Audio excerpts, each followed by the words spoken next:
तो दोस्तों एक बार फिर मैं स्वागत करता हूं अपने YouTube चैनल द इंडियंस ज्ञान में। तो कई सारा मेरे पास मैसेज आ रहा था कि गर्ल्स के लिए जॉब बताएं, गर्ल्स के लिए जॉब बताएं।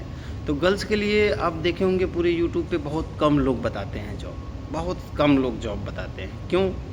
कि हमारे इंडिया, पाकिस्तान, नेपाल, भूटान, बांग्लादेश जैसे मतलब हमारी मेंटेलिटी क्या है कि गर्ल्स सेफ़ नहीं है, लेडीज़ सेफ़ नहीं है। जैसे कि मतलब बाहर अदर कंट्री में जाने के लिए क्या है, कैसे है, गर्ल्स कैसे रहेगी।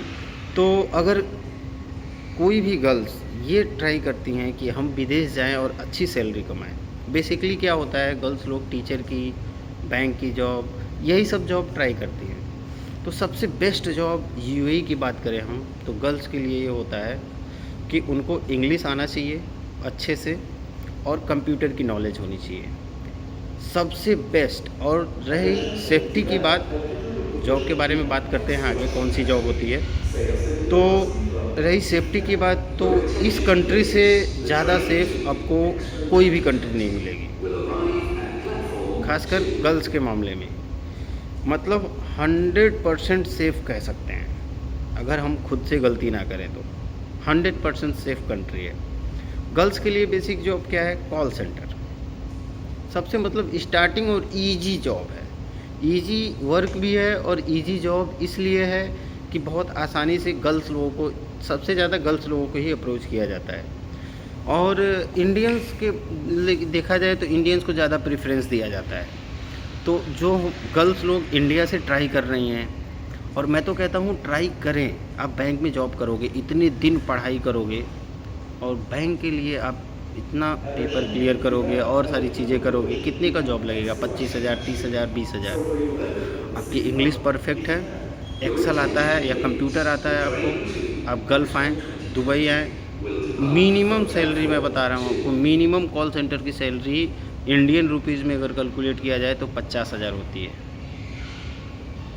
टोटल खर्च करेंगे आप तब भी आपको 30 से 35,000 आप अपना सेव कर सकते हैं। और सेफ्टी के लिए तो पूछिए मत, सेफ्टी के लिए तो एकदम परफेक्ट कंट्री है ये।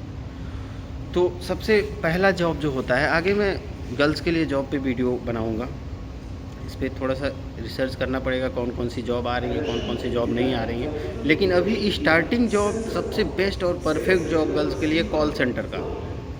आपको कंप्यूटर आना चाहिए और इंग्लिश अच्छी होनी चाहिए आपकी, परफेक्ट एकदम मतलब एक्यूरेट सैलरी 50 से 60,000। कुछ नहीं करना है, इंटरव्यू क्लियर कीजिए, इंग्लिश आपकी अच्छी होनी चाहिए, कंप्यूटर नॉलेज होना चाहिए, और कुछ एक्स्ट्रा आपको चाहिए ही नहीं।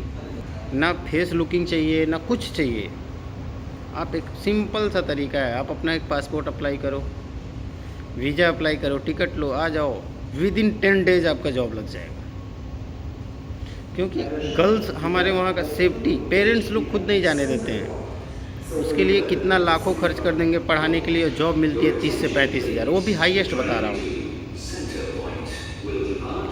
और अगर आप गर्ल्स का रुख करते हैं, अपने पेरेंट्स को किसी तरह राज़ी करें और सब चीज़ें हैं, आप दिखाएं वीडियो यहाँ के रहने का, यहाँ के गवर्नमेंट के लॉ का, नियम का, कानून का, हर चीज़ का, तो शायद लोग एग्री हों। सिंपल, आपका विद इन 10 डेज़ इंग्लिश सही है, कंप्यूटर आता है, आपकी जॉब लग जाएगी 101%, वो भी 50 से 60,000 सैलरी। स्टंट में आप नहीं पाओगे। उसके बाद जब एक्सपीरियंस हो जाएगा तो आप जानते ही हैं, किसी भी काम में आपको एक्सपीरियंस हो जाए, आप किसी भी काम में टाइम दो तो आप उसमें एक्सपर्ट हो जाते हो। और एक्सपर्ट को जब एक्सपर्ट हो गए तो जाहिर सी बात है आपकी डिमांड बढ़ जाती है। तो जो गर्ल्स हमारी वीडियो देखती हैं या जो बॉयज़ लोग देखते हैं, कभी ये ना सोचें कि गर्ल्स सेफ़ नहीं हैं। गर्ल्स आगे बढ़ रही हैं। गर्ल्स के लिए सबसे सेफ़ कंट्री यूएई है। और जो दोस्त भाई अपने लिए भी तैयारी कर रहे हैं, तो वो अगर फैमिलियर कंडीशन बढ़ाना है और हर चीज़ें फाइनेंशियल मजबूत होना है और फ्यूचर सही करना है, तो गर्ल्स को भी चांस दें। अपने साथ ज़्यादा से कोशिश करें कि गर्ल्स को पढ़ाएं, प्रिपेयर कराएं, उसके बाद गल्फ़ का चांस दें, गल्फ़ में ले आएँ। इससे क्या होता है कि आपकी फैमिली मजबूत होती है और फैमिली को मॉडर्न होने में ये आपका हाथ रहेगा कि आने वाली जो आपकी जनरेशन होगी वो मॉडर्न होगी। आप स्टार्टिंग फेज से सब कुछ क्लियर करके आप दुबई में एक लाइफ स्पेंड कर रहे हो, तो जब इस लाइफ को आप जी लोगे तो फिर अपने बच्चों को उस लाइफ में नहीं जीने दोगे, इसी लाइफ में बड़ा करोगे। तो क्या हुआ, एक जनरेशन गैप आ रहा है, लेकिन उस हिसाब से हम लोग मॉडर्न हो रहे हैं। तो बेसिकली हमारे इंडिया में इसी चीज़ की कमी है कि हम समय के साथ मॉडर्न नहीं हो पाते हैं। एक पर्टिकुलर समाज, एक पर्टिकुलर तबका ही मॉडर्न हो रहा है, और जो मिडिल पर्सन है वो मिडिल में ही रह जा रहा है। तो मैं आगे कोशिश करूँगा वीडियो बनाने की। मिलते हैं नेक्स्ट वीडियो में।